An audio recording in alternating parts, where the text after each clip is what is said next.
Hey Rick, you're a world traveler, and not only just abroad, but you are really you love the novelty of new experiences, and that's something that has always struck me, both from your journaling that myself and the guys really appreciate whenever you are away.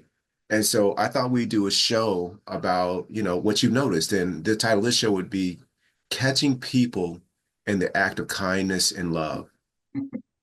Oh man, I love that topic. Yeah, so this last trip, I decided that I wanted to try something different because when you're traveling, you're always a little bit, I think, insecure maybe, or a little bit worried about how things might go.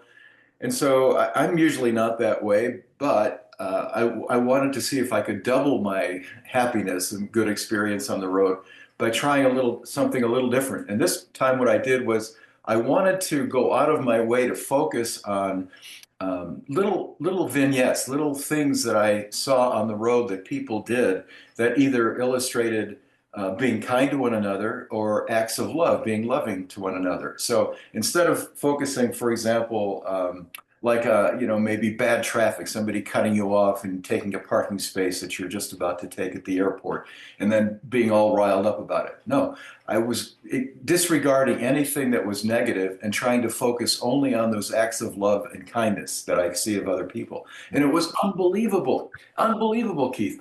Every minute around you, all the time, there are acts of love and acts of kindness. Give you an example. You walk in, you put your bags on that little way thing, and then there's a lady or a guy who's helping you check in and gives you your ticket or whatever. And when you're doing that, you're pretty much somewhere else. You're going through the motions. This time I was watching other people on how they handled the baggage and how they handled their kids. There was a family in front of me when I was leaving. Mom, dad, two kids. One of the kids was in a sling in mom's front, and the little one was fussing.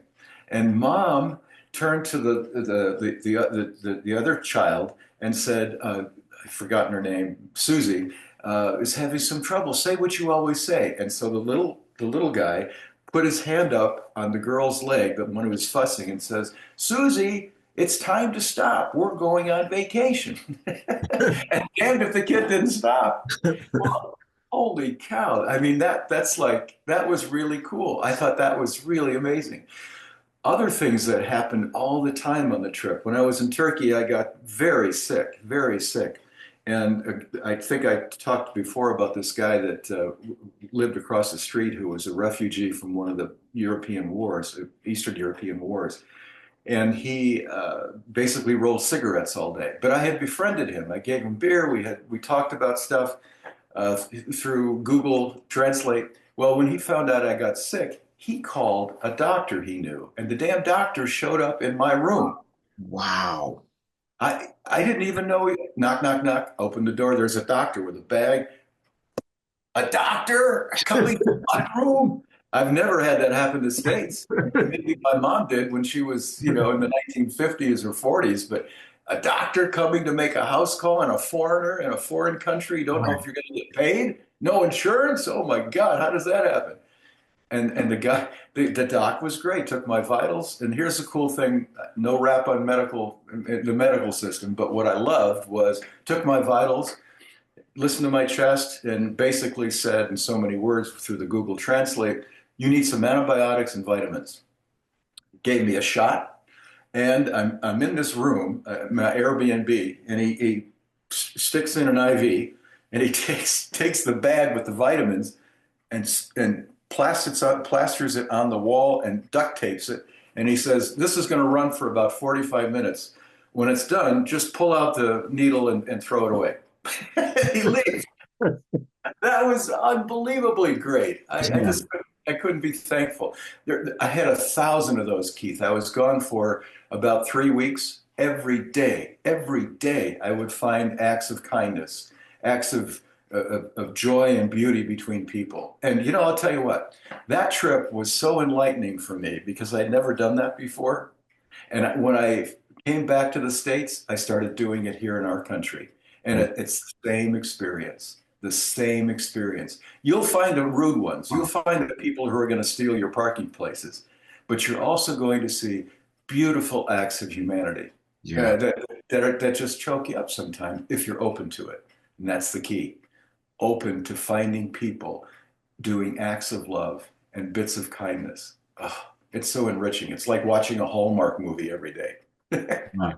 Rick, I love this. That made me think about something that I saw with a colleague at Mayo Clinic. I walked into their office and they had this miniature little figure object, and it was a catcher's mitt, and it said caught you in the act, and it was catching people in the act of kindness is what it was for. And they would give it to people that were consistently kind to other people beyond what their job was at Mayo. And I don't know if they still do it, but this person got one and they told me the story about it. I just thought it was so cool. And that's exactly what you did. You caught all these people in the act of just being kind and being loving. And it's one of the things that I think when I think about the course of my day, um, I think what brings me back to the present moment consistently, that helps me disidentify with my thoughts, disidentify with the emotions of my heart, whatever they may be, positive, negative, whatever brings me back to the present moment, is almost always gratitude. There are several things that bring me back. Suffering can bring me back too. I'm like, man, I'm tired of that. But and be aware that there's a choice. But gratitude brings me back. And it's the act of kindness from other people. And it's all around you. It's Yes. all around you. In this very moment, in the way that I've heard people suffering. I had a meeting with a colleague just yesterday, with some of the world events that have happened this week. And the first thing that I said to her was like, how you doing? And she said, Keith, I just want to throw up my hands and holler. I'm like, really? I'm like, man, I just had a great day. I mean, it's 7:30. I mean, I'm like, I'm ready to roll, And I had the same, like, in what she shared what it was for her. It was both of us, it was the same, it was something that happened that we both um was a result that we both, experienced. It wasn't like she got a better result and I got a worse result. We both got the same result, but I was having a completely different relationship with the result. And that is an inside job.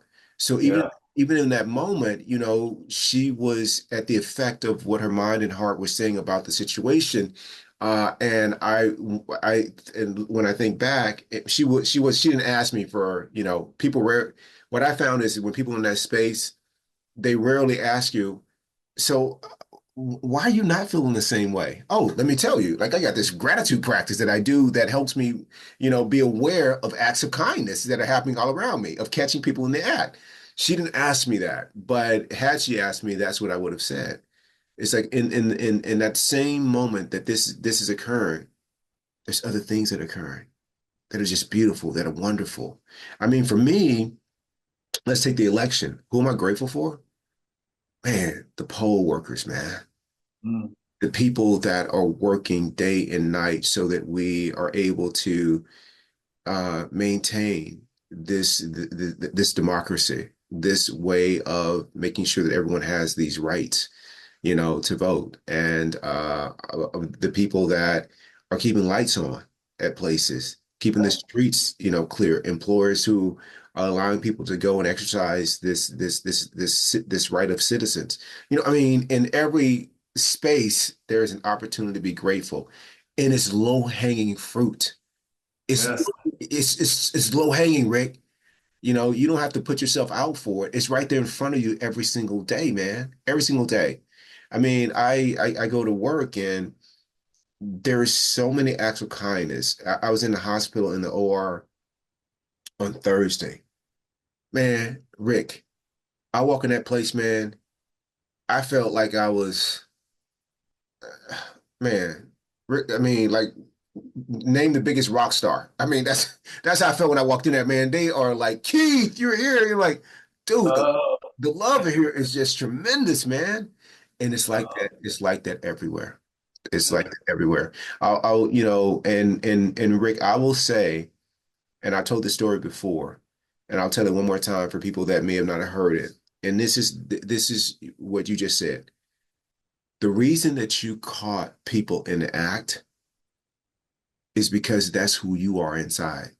You know, and that can change for all of us depending on what we're committed to. And I'll tell this quick story. There's a story that I think Eckhart Tolle told the story. And there was this guy who went on vacation.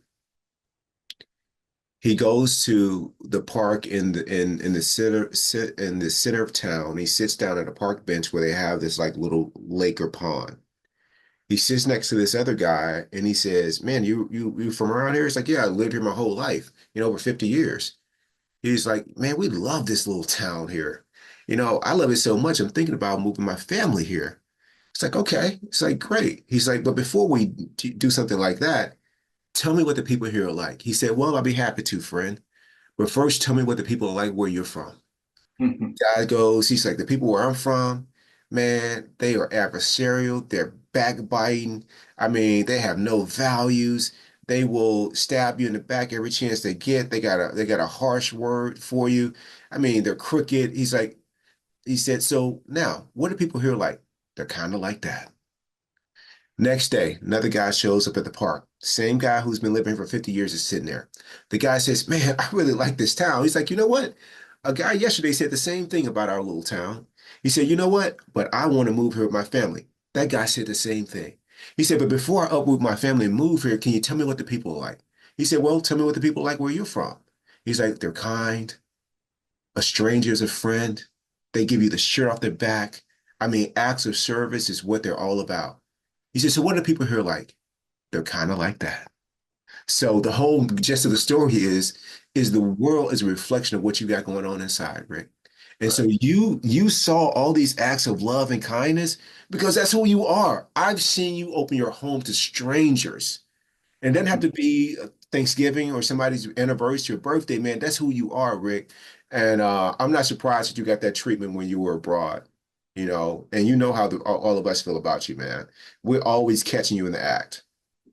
Well, thank you. And you ought to get up here and catch me in the act in person. That's right. I will. I will for sure. All right, Keith. Hey, thank you for those stories, and I really appreciate you standing by and letting me talk my butt off here. I didn't mean to hog it all, but I really appreciate being with you every Saturday morning when we do these things. It's like going to church for me. Just being with you is a high. It's really great being with you, and I love you.